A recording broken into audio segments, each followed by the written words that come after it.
Hi my dolls, welcome back to my channel. I hope you're having a great day. I was crafting and binging TV all day, so I'm having a great day. First things first, you may notice some lovely ladies here. I do have a few outfits still left on Etsy. Not this one, this is a personal outfit I made for my own collection, but the rest are available on Etsy, not the shoes or the handbags, mind you. But let's get into the topic of the video.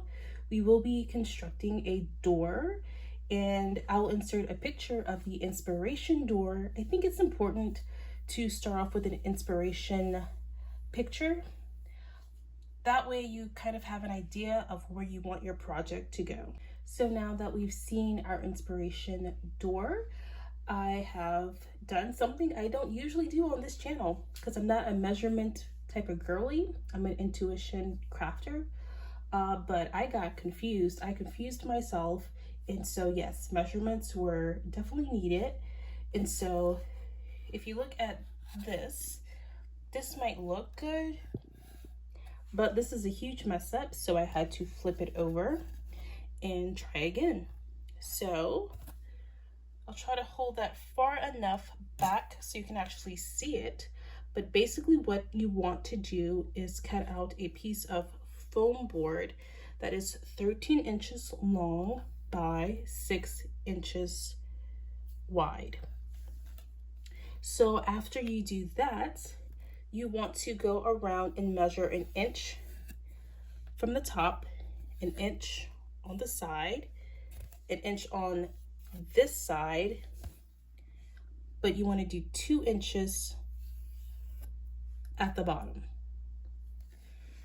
So after you do that, you want to go and measure the strips that you're going to need. As you can see, I have numbers here: 6 by 1, 10 by 1, 10 by 1, another 6 by 1, 4 by 1, and 6 by 2. I have those measured out because I'm going to cut those strips and glue them to the door. For further clarity, I have here drawn and labeled the strips that I need. So I have my 2 by 6 that's going to go at the bottom, 6 by 1, another 6 by 1, a 4 by 1, and 2 10 by 1s, 1 and 2. There's this piece.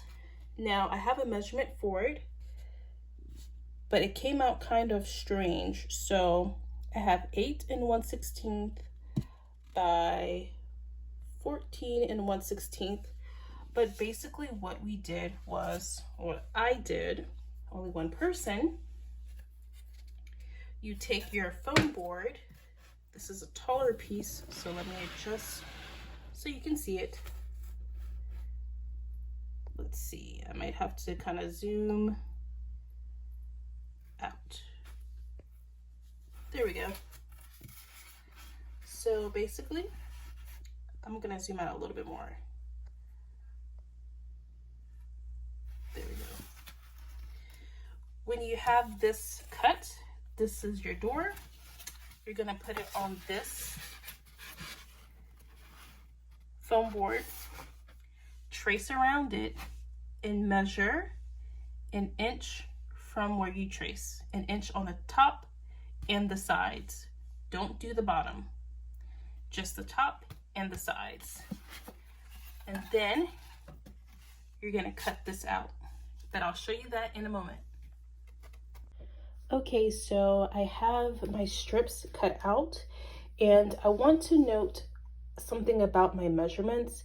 I didn't want to deal with like halfway measurements, like halves, quarters, blah, blah, blah. I wanted to deal only in inches. So that is why my measurements are like they are. So yeah, you basically will just flip this over to the clean side and place it where it needs to go, but with glue. One thing to note, to give the cleaner cut, It's not so easy with the cheap foam board. I prefer the $1.99 foam board from Hobby Lobby, but I was running low on it, so I had a sheet of the cheap stuff, so that's what I used for the top.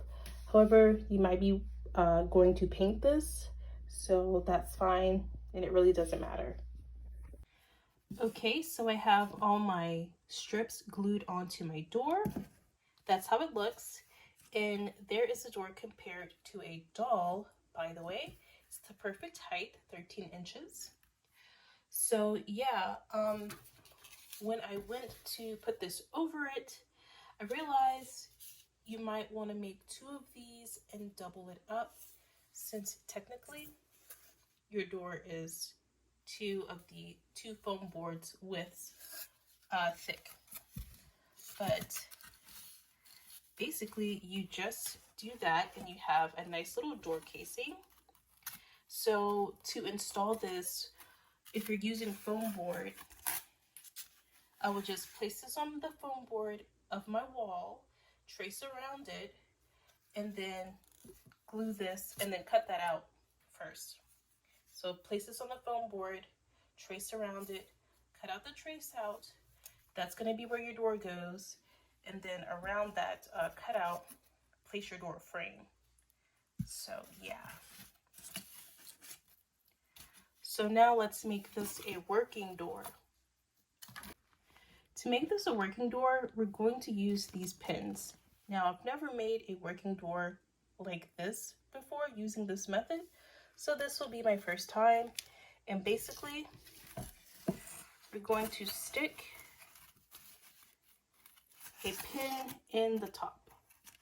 It's going to go through here and into the door.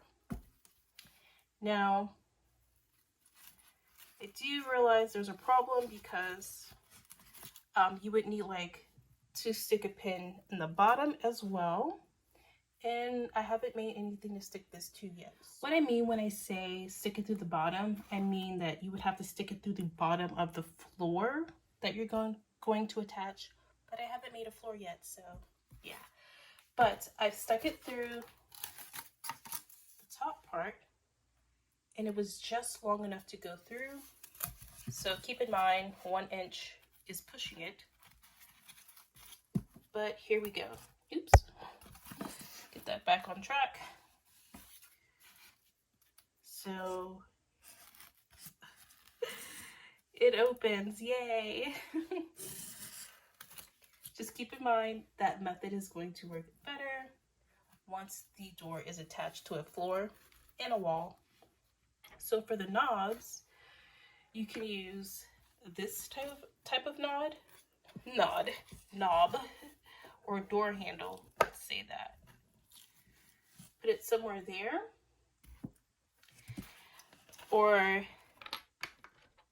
this is found on the same aisle. These are Dollhouse doorknobs, found on the same aisle as the other one at Hobby Lobby. I haven't glued it down, so my thumb is covering that. Sorry. As far as the placement is, I think Poppy Seed Mini said place it below halfway mark.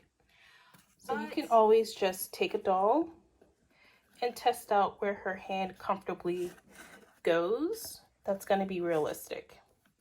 If that looks a little bit odd with it being all the way down there, just move it up so it looks good in pictures, because the arms can bend. Yeah, the arms can bend. I'm going to put mine a little bit up just so it looks good in pictures. I'm a pictures person. Okay, so as I was filming, I did have 2 sales on Etsy, and this is sold out now, and this outfit is sold. So yeah, just letting you all know. I do still have some of the baby outfits. It comes with a pacifier and a bottle, but oh yes, I do have the mattress that fits the baby, my mini baby Zuru Mini Series 2. Have a little green mattress, and I just wanted to show you that because the green matches the green of the door that I used, so I thought that was cool. Also, this is the color green that I used. It's called Wasabi, or Wild Wasabi, I should say. It's from Folk Art from Hobby Lobby. And let's talk about the details for the door. I did end up putting the knob right there, and I even have a little peephole. So what did I use for a peephole? Well, oops, some tiny bits. You can use a jump ring. This is a big one, but it can be seen in pictures, so you might want to go bigger. But if you want to go super realistic, you can keep a little tiny jump ring on that door. The gluing of that might get messy, so I might actually recommend the back part of a snap closure. It has a little hole that kind of looks like a peephole, and I used a silver snap closure for my door. So let me just get closer to show you. So there we go. Looks like a little peephole, and there is the door handle. Looks great. So yeah, let's zoom back out. It's on 5. Wow. Okay. Let's zoom back in a little bit. There we go. So yeah, that's gonna do it for this video. I hope you all liked it. I was originally going to do a screen door. I know someone else recently did a regular door. I didn't watch their video yet. Another person I think does very good doors is My Miniature Things. Shout out Saeed, because he does very great crafts. A true inspiration. But yeah, hopefully I'll be doing a screen door very soon, and hopefully you all learn something from this video, like at least a very easy method to make a door.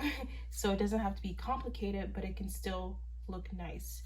So yeah, thank you so much for watching, and I'll catch you in the next one. Bye.